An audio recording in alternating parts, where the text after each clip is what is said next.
Olá, eu sou o Breno do canal Medicina Passo a Passo e hoje iremos começar o nosso curso de histologia. Eu começarei falando nesta aula algumas generalidades sobre a histologia e depois eu irei me aprofundar nas células estaminais. Antes do curso começar, eu gostaria de pedir para que você já desse um like no vídeo, se inscrevesse no canal e considerasse se tornar membro, para assim valorizar o meu trabalho. A histologia se trata do estudo dos tecidos, que são o conjunto de diversas células que, junto com uma matriz extracelular, também conhecida como MEC, matriz extracelular, que é produzida pelas próprias células, formam então uma estrutura organizada e, de consequência, funcional para determinado aspecto fisiológico, que é os tecidos. Os tecidos são classificados em 4 tipos fundamentais. Nós temos o tecido epitelial, o tecido conectivo, o tecido muscular e o tecido nervoso. Nesta aula eu irei citar apenas algumas breves características sobre eles, mas ao longo do curso eu irei entrar muito mais no detalhe. O tecido epitelial ele é caracterizado por células intimamente aderidas umas às outras graças a junções extracelulares com pouquíssima matriz extracelular entre essas células. E no nosso corpo eles conseguem formar tubos, cavidades e estruturas laminares como na epiderme. O tecido conectivo, de forma contrária, ele é caracterizado de células mais separadas entre si e uma abundante matriz extracelular. Esse tecido ele dá sustento ao nosso corpo, pois ele compõe ossos, cartilagens, sangue e a linfa. O tecido muscular ele é responsável pelos movimentos, gerado pela capacidade de contração dessas células. O tecido nervoso, por sua vez, ele é responsável principalmente pela percepção e integração de informações, tanto internas quanto externas ao nosso corpo. E essa integração de informações irá gerar respostas, tanto em questão de movimento, quanto em questão de comportamento do nosso corpo, respostas fisiológicas. E esse tecido, o tecido nervoso, será composto por neurônios, que são células especializadas na função de excitabilidade e a condutividade dessa excitação. E no tecido nervoso nós também temos as células da glia, que dão suporte aos neurônios. Os nossos tecidos eles se originam a partir do processo de embriogênese, que será melhor analisado no curso de embriologia que eu irei realizar após esse curso de histologia. Mas aquilo que ocorre do ponto de vista histológico é o progressivo diferenciamento a partir de uma única célula com a potencialidade de gerar todas as outras células que nós possuímos hoje em dia. E, porém, enquanto ela vai se diferenciando e essa célula irá tornar mais específica para se realizar uma função, ela irá também perder esta potencialidade de gerar outros tipos celulares. Existem células que se diferenciam e adquirem tanta especificidade para realizar uma determinada função que elas nem se dividem mais, como por exemplo os neurônios do sistema nervoso central, com uma exceção aqui para umas células do hipocampo, que se descobriu recentemente que possui algumas células estaminais. E outras células que não se dividem mais também são, por exemplo, as células do epitélio auditivo interno e as células do cristalino dos olhos. E essas células elas são denominadas células perenes. Existem as células estáveis, que geralmente não se dividem, mas sob determinados estímulos, como por exemplo um dano aos tecidos, elas podem ser incentivadas a se proliferar, visando uma regeneração desse tecido. E são exemplos desse tipo de células estáveis os hepatócitos e as células endoteliais dos nossos vasos sanguíneos. E temos também as células lábeis, que se renovam continuamente graças às células estaminais disponíveis. E são exemplos dessas células lábeis as células do sangue e as células epiteliais. Quando determinadas células podem ser substituídas por outras células iguais, se fala então de uma homeostase tecidual, onde, após uma morte programada ou não dessas células, irá ocorrer a produção de novas células. Tanto pode ser graças à mitose de células já diferenciadas, obviamente apenas algumas células terão a capacidade de se realizar mitoses quando elas já estão diferenciadas, mas também essa homeostase tecidual pode ocorrer por causa de células estaminais de reserva, pois elas, ao se dividir, podem tanto se auto-renovar ou se diferenciar. Existem alguns critérios que nos ajudam a identificar uma célula estaminal. O primeiro é que essas células devem ser capazes de gerar pelo menos um tipo de célula mais diferenciada do que ela mesma.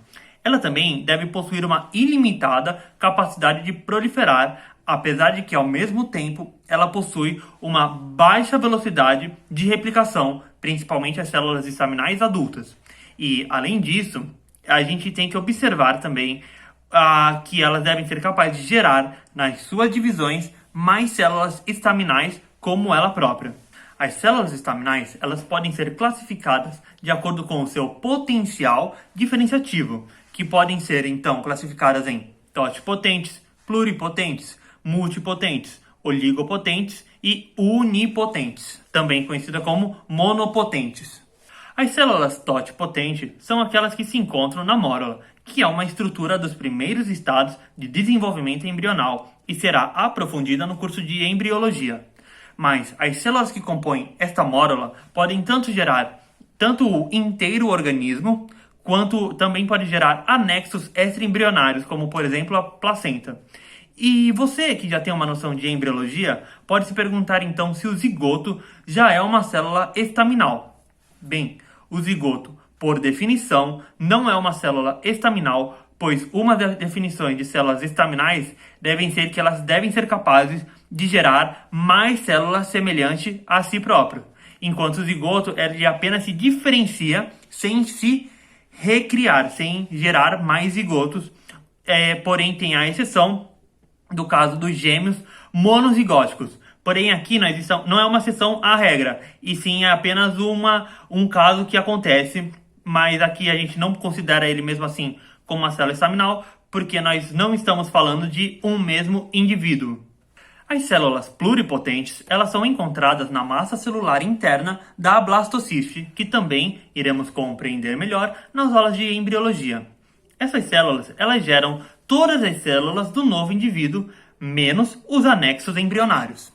As células multipotentes, por sua vez, elas são encontradas nos indivíduos adultos e elas são, por exemplo, as células estaminais hematopoéticas, presentes na medula óssea, que irão formar uma vasta quantidade de células encontradas no sangue, como, por exemplo, os eritrócitos, os megacariócitos, os basófilos, os eosinófilos e algumas células dendríticas e até mesmo linfócitos. Eu irei falar melhor sobre cada célula nas suas respectivas aulas. As células oligopotentes, elas geram, como indicado pelo prefixo oligo, poucas tipologias celulares. E uma bem característica são as células geradas pelas células estaminais do intestino. Por exemplo, as células enteroendócrinas, os enterócitos, as células caliciformes e as células de Paneth. As células monopotentes estarão atreladas a um único tipo de célula. E exemplos são as células epiteliais do extrato basal da epiderme, as células da retina e os gametas. Nos tecidos adultos, as células estaminais irão preservar as suas características graças a um microambiente especializado denominado nicho estaminal, tanto que o simples afastamento da célula estaminal deste nicho irá representar um início do processo de diferenciamento. Nesse nicho estaminal, de acordo com como se organiza o fuso mitótico, se poderá observar a geração de duas células estaminais se o fuso permanecer paralelo à membrana basal do nicho, que tende a ocorrer essa organização após um dano profundo no tecido, para primeiro regenerar as células estaminais e depois então ser regenerado o tecido especializado. Mas de frente a um dano ainda mais intenso, pode ocorrer a geração de duas células já diferenciadas a partir de uma única célula estaminal. Mas também podemos observar, de acordo com a organização do fuso mitótico, a geração de uma célula estaminal e uma célula diferenciada, caso o fuso se encontre então perpendicular à membrana basal. Este processo é o que ocorre no normal homeostase celular. O desequilíbrio desses processos, tanto para mais quanto para menos, irá causar problemas. Por exemplo, o excesso de produção de células estaminais é a causa de algumas neoplasias, enquanto a baixa reposição das células estaminais está relacionada ao dano que irá se observar, por exemplo, em algumas distrofias, onde aqueles que apresentam uma proteína mutada irão possuir células musculares mais frágeis e a exigência contrátil deste tecido irá danificar continuamente essas células, que irão então exigir continuamente uma maior reposição por parte das células estaminais. E aquilo que irá se observar com o tempo é o acúmulo de danos nesse tecido muscular, por causa do intenso recrutamento das células estaminais, que irão pouco a pouco se exaurir e não conseguir reparar o tecido da forma adequada. Em alguns tipos de células, como por exemplo as células da linha hematopoética, irá existir uma maior exigência das células, que será maior do que a limitada velocidade de replicação das células estaminais consegue oferecer. E essas células estaminais, então, só a sua simples mitose não irá suprir a exigência da parte desses tecidos, da geração de célula que existe nesses tecidos. E então, para se obter a quantidade de células necessárias, irá existir as denominadas células em amplificação transiente, que serão compostas por células em um estado intermediário entre as células estaminais e as células diferenciadas, que neste estado intermediário irá ocorrer diversas mitoses, fornecendo então a quantidade de células necessárias para este tecido. As células estaminais estão cada vez ganhando mais espaço nas terapias médicas.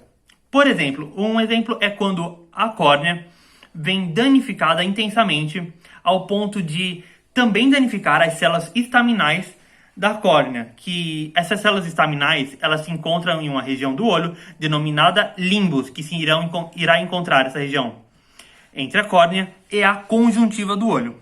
Bem, caso esse dano ou infecção seja tão intenso que torne opaca a córnea e danifique também as células estaminais deste olho danificado, aquilo que pode ser realizado é a prelevação das células estaminais do outro olho saudável do paciente, o cultivo dessas células in vitro em laboratório e depois o implante dessas células nesse nicho estaminal do outro olho danificado.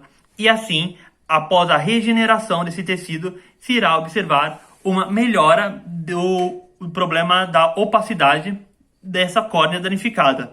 Nesse problema da córnea danificada com as células estaminais também danificadas, o simples transplante de córnea não iria resolver, pois após a homeostase tecidual seria produzir as células também danificadas. Aproveitando do fato de que as células estaminais permanecem se multiplicando dentro do organismo, é possível realizar terapias genéticas nessas células estaminais, que cada vez vem se realizando mais essas terapias genéticas em células estaminais. Bem, o objetivo dessas terapias é de induzir um normal funcionamento da célula que antes não realizava uma função normal devido a uma mutação que tornava a célula produzida por essas células estaminais não funcionantes e assim causava problemas no indivíduo. Temos, por exemplo, uma técnica nova para se tratar a epidermolise bulosa, que é causada por causa de uma mutação do gene que codifica a laminina 5. Essa proteína, ela constitui a lâmina basal da epiderme e essa lâmina basal, ela é fundamental para que o tecido permaneça ancorado à derma. Uma mutação nesse gene irá causar a fácil remoção da epiderme e, de consequência, se irá se observar bolhas, úlceras, uma facilidade de infecções de micro-organismos e, hoje em dia, porém, é possível prelevar células estaminais e através de células estaminais da epiderme, do extrato basal da epiderme, e através de terapias genéticas se pode inserir um gene não mutado, ou seja, um gene não defeituoso, no genoma dessas células prelevadas e depois elas serão reinseridas. E em cerca de 10 meses, a pele já será totalmente reformada, sem que se observe nenhuma problemática. É isso aí. Essa foi a nossa primeira aulinha do curso de histologia. Eu espero que vocês tenham gostado. Se gostou, já dá aquele like no vídeo e se inscreve no canal e considera se tornar membro para, assim, valorizar o meu trabalho. Eu espero vocês em uma próxima aula desse canal que irá falar tudo sobre medicina.